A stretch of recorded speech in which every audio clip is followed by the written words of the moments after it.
మగవాళ్ళు ప్రేమను చూపించరు, దాచిపెడతారు. ఆడవాళ్ళు భావాలను దాచరు, ఎందుకంటే తన సొంత అన్నవారికి మనసు ఇప్పి అన్ని చెప్తారు. వినకపోతే ఆడవారు నిజాన్ని కూడా చెప్పరు. ఇది అసహజం కాదు, అందరిలో ఉండేదే. పురుషుడిని బలంగా ఉండమన్నారు, స్త్రీని మృదువుగా ఉండమన్నారు. ఈ రెండు పాత్రలు ఎవరు రాశారు? నిజం చెప్పాలంటే స్త్రీ శక్తిని తట్టుకోలేక ప్రపంచమే చెప్పింది. ఆడవారి బలం సాక్షాత్తు శక్తి రూపం. మగవాడి కోపం వెనుక బాధ ఉంటుంది, ఆడవారి మౌనం వెనుక ప్లాన్ ఉంటుంది అంటారు. ఇది నిజమా, లేక మనసు నేర్పిన కుట్ర? ప్రేమలో వచ్చిన కోపం అయితే బాధ అయినా ఆనందమే, కానీ బాధలో వచ్చిన కోపం ప్లాన్ అవుతుంది. అది డేంజర్. పురుషుడు డామినేట్ చేయాలి, స్త్రీ అడ్జస్ట్ అవ్వాలి. ఈ రూల్స్ ప్రకృతి వేసిందా, లేక సొసైటీ కాన్స్పిరెన్సీయా? నిజం చెప్పాలంటే ఆడ మగ ఇద్దరు కలిస్తేనే మరొక దాని పుట్టుక జరుగుతుంది, సృష్టి నడుస్తుంది. ఇద్దరు గౌరవాన్ని ఇచ్చిపుచ్చుకోవాలి, ఒకరినొకరు ప్రేమగా నీతిగా బ్రతకాలి. డామినేషన్ ఎంచుకునే వారు ఎక్కువ కాలం కలిసి ఉండలేరు. ఎందుకు మగవాడికి ఎమోషన్స్ దాచమన్నారు, ఆడవారికి ఫ్రీడమ్ కి లిమిట్స్ పెట్టారు? ఎవరైనా అన్సీన్ స్క్రిప్ట్ రాస్తున్నారా? ఇది అన్సీన్ స్క్రిప్ట్ కాదు. మగవాడి ఎమోషన్స్ మొత్తం చూపిస్తే నవ్వుల పాలవుతాడు. ఆడవారి ఫ్రీడమ్ కి లిమిట్ లేకపోతే తన జీవితాన్ని తానే చేతులారా పాడు చేసుకుంటుంది. పురుషుడు స్త్రీ మధ్య గొడవలు సహజం కాదు, డివైడ్ చేసి కంట్రోల్ చేయడానికి. సెంచురీస్ వరల్డ్ కాన్స్పిరెన్సీ ఉందంటే గొడవ పడటం దూరం అవ్వటం కాదు, ప్రేమని కోల్పోవటం బంధాన్ని దూరం చేస్తుంది. అది సెంచురీస్ వరల్డ్ ఏంటి, ఎన్ని జన్మలైనా అదే నిజం. ఎందుకు మగవాడికి ప్రొవైడర్ అని కండిషన్ చేశారు, ఆడవారిని ఎమోషనల్ కీపర్ గా మార్చారు? ఇది నేచర్ కాదు, ప్రోగ్రామింగ్. ఎందుకంటే అది నిజమైతే ఆడవారు అన్ని రంగాల్లోనూ గెలుస్తున్నారు కదా, తనను తాను నిరూపించుకున్నారు కదా. పురుషుడి బలాన్ని ఈగో అని, స్త్రీ శక్తిని వీక్నెస్ అని ఎవరు రిబ్రాండ్ చేశారు? సమాజమా, లేక కులం మతమా? ఇక్కడ అందరూ డామినేషన్ ని కోరుకుంటున్నారు. అప్పుడు అర్థం చేసుకోవటం ఎక్కడ ఉంది? నిజం చెప్పాలంటే స్త్రీ శక్తిని ఎవరూ తట్టుకోలేరు. అందుకనే ప్రపంచమే చెప్పింది, మగవాడు మాట్లాడితే కంట్రోల్, ఆడవారు మాట్లాడితే యాటిట్యూడ్. ఈ లేబుల్స్ వెనుక ఎవరి గేమ్ ఉంది? ఎవరి గేమ్ ఉన్నా పాడైపోయేది కుటుంబమే. మగ ఆడ కంట్రోల్ అవ్వడం మనవారి కోసం, యాటిట్యూడ్ చూపించడం కేవలం తన ఒక్కరి కోసం.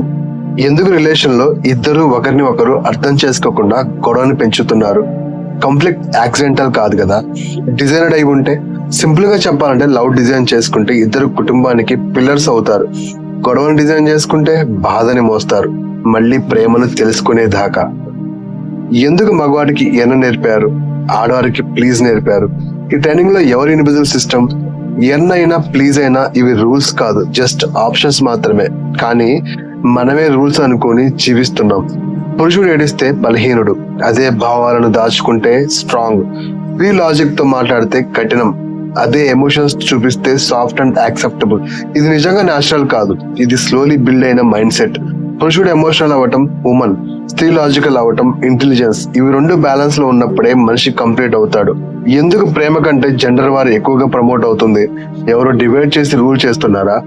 ఒక సూటి ట్రూత్ చెప్తా, ఎవరో ఒక కనపడని విలన్ కూర్చొని ప్లాన్ చేస్తున్నాడు అనుకోవడం కంటే ఇది system plus incentives plus human psychology కలిసి తయారైన సిచ్యువేషన్ మాత్రమే. ఎందుకు జెండర్ వార్ హైలైట్ అవుతుంది? అటెన్షన్ ఎకనామిక్ గేమ్ సోషల్ మీడియాకి కామ్ లవింగ్ కంటెంట్ కన్నా కాన్ఫ్లిక్ట్ యాంగర్ అస్ వెజెస్ దెమ్ ఎక్కువ వ్యూస్ తెస్తాయి. అందుకే ఆల్గారిథమ్స్ అదే పుష్ చేస్తాయి. ప్రేమ సైలెంట్ కాబట్టే దాన్ని ఎక్కువ పుష్ చేయదు. హాఫ్ ట్రూత్ నేరేటివ్స్, కొంతమంది మెన్ ప్రాబ్లమ్స్ మాత్రమే హైలైట్ చేస్తారు, ఇంకొందరు ఉమెన్ స్ట్రగుల్స్ మాత్రమే. ఫుల్ పిక్చర్ ఎవరూ చూపించరు. Result is equal to misunderstanding అవ్వటమే.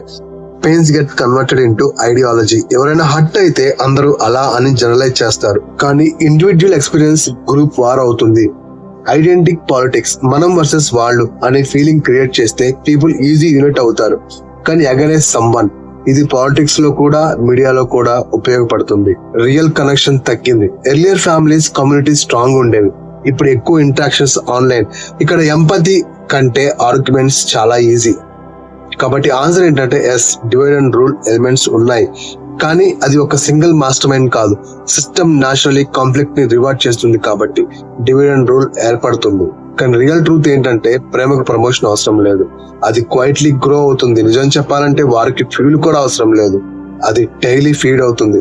ఏదైనా మనం మన ఆలోచనలోనే పునాది ఏర్పడుతుంది. జెండర్ వార్ ప్లాన్ చేసిన ఆట కావచ్చు, కానీ ప్రేమ కంట్రోల్ చేయలేని ట్రూత్. అర్థం చేసుకుంటే ఆడ మగ ఇద్దరు వేర్వేరు కాదు, ఇద్దరు ఒక్కటే. మగవాళ్ళు ఆడవారిని అర్థం చేసుకోలేరు అంటారు, ఆడవారు మగవారిని నమ్మలేరు అంటారు. ఈ మిస్ట్రస్ట్ మొత్తం న్యాచురల్ కాదు, కొంత పెయిన్, కొంత కండిషనింగ్, మిగతా భాగం డెలిబరేట్లీ యాంప్లిఫైడ్ కదా. ఇందులో డెప్త్ ఉంది, కొంత నిజమైన ఎక్స్పీరియన్సెస్, కొంత సొసైటీ కండిషనింగ్, ఇంకా కొంత మీడియా నరేటివ్స్ ఫ్యూల్. రిజల్ట్ వార్లా కనిపిస్తుంది. మిస్అండర్స్టాండింగ్ సహజం, కానీ మిస్ట్రస్ట్ ఇలా పెరగడం సాధారణం కాదు, స్ట్రాటజీ లాంటిది. స్ట్రాటజీ ఎప్పుడైనా మన బాగు కోసం ఉపయోగపడాలి, మన బాధ కోసం మాత్రం కానే కాదు. రిలేషన్షిప్లు బ్రేక్ అవ్వటం ఫేట్ కాదు, కొన్ని బిలీఫ్స్ మనలో ఇంప్లాంట్ చేసిన కుట్ర అయితే. నీ కుట్రే అనుకుంటే మన కంట్రోల్ కోల్పోతుంది. నిజం ఏమిటంటే బిలీఫ్స్ ఇన్ఫ్లుయెన్స్ చేస్తాయి, కానీ డిసిజన్స్ మాత్రం మనమే కదా తీసుకునేది. రిలేషన్షిప్లు బ్రేక్ అవ్వడం ఫేట్ కాదు, కొన్ని బిలీఫ్స్ మనలో నాటుతారు. Ego, understanding, options, commitment. కానీ చివరికి విడిచేయాలా నిలబెట్టాలా ఇది మాత్రం మన నిర్ణయమే. బ్రేకప్స్ ఎప్పుడు డెస్టినీ కాదు, మన మైండ్ సెట్ డిజైన్ చేస్తుంది అంతే.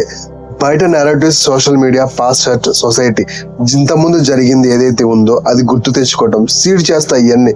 కానీ రిలేషన్షిప్ నిలవాలంటే డైలీ చాయిసెస్ ఏ మ్యాటర్. పురుషుడిని సైలెంట్ సఫరర్, స్త్రీని ఎమోషనల్ మ్యానిపులేటర్ అనే లేబుల్స్ ఇవి రియాలిటీ కాదు, సింప్లిఫైడ్ నేరేటివ్స్ అయితే. ఇది ఎందుకు వస్తుంది అని అంటే అటెన్షన్ కోసం ఎక్స్కరేషన్, ఎక్స్ట్రీమ్స్ ఎక్కువగా వైరల్ అవుతాయి. Personal pain is equal to generalisation. ఒక ఎక్స్పీరియన్స్ ని మొత్తం జెండర్ మీద వేస్తారు. ఎకో చాంబర్స్, ఒక సైడ్ కాంటెంట్ మాత్రమే చూస్తే అదే నిజం అనిపిస్తుంది. పురుషుడిని సైలెంట్ సఫరర్, స్త్రీని ఎమోషనల్ మ్యానిపులేటర్ గా చూపించడం ఇది ట్రూత్ కాదు, లేబుల్స్ తో డివైడ్ చేసే నేరేటివ్. ఇంకా డివైడ్ అండ్ రూల్ యాంగిల్, వాళ్ళని అర్థం చేసుకోమని కాదు, ఒకరినొకరు డౌట్ చేయమని నేర్పారు, అదే డివైడ్ అండ్ రూల్. సో ఎదగడాన్ని నేర్చుకోండి, జీవితంలో వదిలేయడాన్ని మాత్రం అస్సలు కాదు. ఓపెనింగ్, మగవాళ్ళు ఆడవాళ్ళకి శత్రువులని ఎవరు చెప్పారు? ట్విస్ట్, ఇద్దరు పోట్లాడితే సిస్టమ్ ప్రశ్నించబడదు కదా.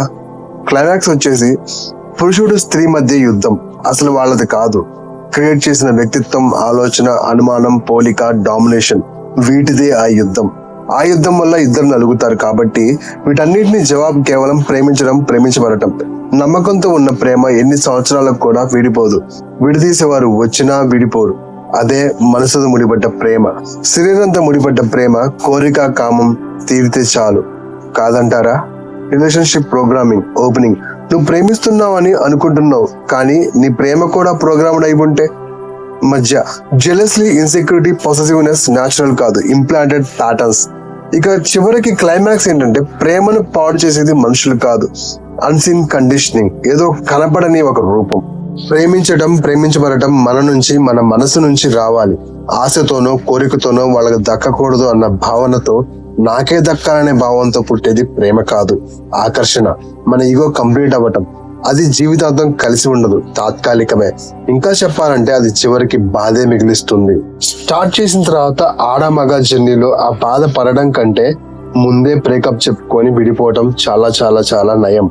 ఆడ మగ వ్యక్తిత్వాలు. ఓపెనింగ్ ఏంటంటే పురుషుడు డామినేట్, స్త్రీ సబ్మిట్. ఈ రూల్ ఎవరు రాశారు? ఇక మధ్యకు వచ్చేసరికి ఇది ధర్మం కాదు, సెంచురీస్ ఓల్డ్ సోషల్ కోడింగ్. చివరికి నువ్వు రోల్ ప్లే చేస్తున్నావు, జీవితం కానే కాదు. నిజం చెప్పాలంటే ఆడమగ జీవితాంతం ప్రశాంతంగా జీవించాలంటే ఒకరు డామినేట్ చేయడం, ఒకరు సబ్మిట్ అవ్వటం, ఇవి జీవితంలో అస్సలు ఉండకూడదు. ఒకవేళ ఉన్నా అది కూడా ప్రేమే అయి ఉండాలి. ఇవి ఎవరో రాసినవి కాదు, మన మనసుతో అనుబంధం కలిగినవే కదా. Trust conspiracy. ఓపెనింగ్, నమ్మకంలో ఉన్న నిజాయితీ. ఎందుకు సంబంధాల నమ్మకం కంటే అనుమానం వేగంగా పెరుగుతుంది? మధ్య ఏంటంటే ఎందుకంటే ఫియర్ ఈజ్ బీయింగ్ ఫెడ్. చివరికి బ్రేకప్స్ చాలాసార్లు ప్రేమ ఓడిపోవడం కాదు, కాన్స్పిరెన్సీ గెలవడం. భార్యాభర్తల రిలేషన్ లో నమ్మకం స్లోగా బిల్డ్ అవుతుంది, కానీ అనుమానం ఫాస్ట్ గా గ్రో అవుతుంది. ఆ అనుమానాన్ని తుంచడమే ప్రేమ చేసే పని అవ్వాలి, అంతేకాని భయాన్ని పెంచే ప్రేమ అవ్వకూడదు. బ్రేకప్ అంటే లవ్ ఓడిపోవడం కాదు, ప్రేమించిన వారు ఎవరైతే ఉన్నారో వారు ఓడిపోవడమే. అదే డైవర్స్ కి దారి తీస్తుంది, ఇంకా పుట్టిన పిల్లల్ని కూడా అనాథలను చేసి వదిలేస్తుంది. ఓపెనింగ్ మీనింగ్, మగవాళ్ళు వర్సెస్ ఆడవాళ్ళు, డేంజరస్ వన్. ఓపెనింగ్, మగవాడికి ఆడదానికి, ఆడదానికి మగవాడికి ఎదురెదురు పెట్టారు. మధ్యకొసరికి ఎందుకంటే యునైటెడ్ అయితే వాళ్ళు ప్రశ్నిస్తారు కాబట్టి. చివరికి జెండర్ వార్ యాక్సిడెంటల్ కాదు, స్ట్రాటజీయే. సింపుల్ గా ఇలా అర్థం, మగవాళ్ళ ఆడవాళ్ళ మధ్య ఉన్న ఈ ఫైట్ సహజంగా వచ్చినది కాదు, మనకి చిన్నప్పటి నుంచి ఒకరిని ఒకరు ఆపోజిట్ గా చూపించారు. అది ఏంటంటే వాడు మగవాడు, ఏదైనా చేయొచ్చు, నువ్వు ఆడపిల్లవి అని. ఎందుకంటే ఇద్దరు కలిసి ఉంటే అసలు నిజాల రూల్స్ గురించి ప్రశ్నించడం మొదలు పెడతారు కదా. అందుకే మధ్యలో డౌట్, ఈగో, మిస్అండర్స్టాండింగ్స్ పెంచి వాళ్ళని విడదీస్తారు. ఎవరో కాదు, ఇవన్నీ చేసేది మన మనసే. అందుకే ఈ జెండర్ వార్ అనేది యాదృచ్ఛికం కాదు, కొంతవరకు మనలో నాటిన ఆలోచనల ఫలితం. ఒక్క మాటలో మన ఇద్దరం శత్రువులం కాదు, మన మధ్య వచ్చిన ఆలోచనే ఒక పెద్ద సమస్య. ఇలా ఇద్దరు ఆ సమస్యని ఐడెంటిఫై చేసుకుంటే చాలు, సమస్య పోతుంది, జీవితం నిలుస్తుంది. చివరిగా ఒక్క మాట, ఆడ మగ ప్రేమించుకొని ఎంత దూరమైనా విడిపోవచ్చు, కానీ పిల్లల్ని కని తల్లిదండ్రులు అయిన తర్వాత జీవితాంతం కలిసి ఉండాల్సిందే. ఓకే గాయస్, నచ్చితే లైక్ చేయండి, సబ్స్క్రైబ్ చేయండి, కామెంట్ చేయండి, షేర్ చేయండి.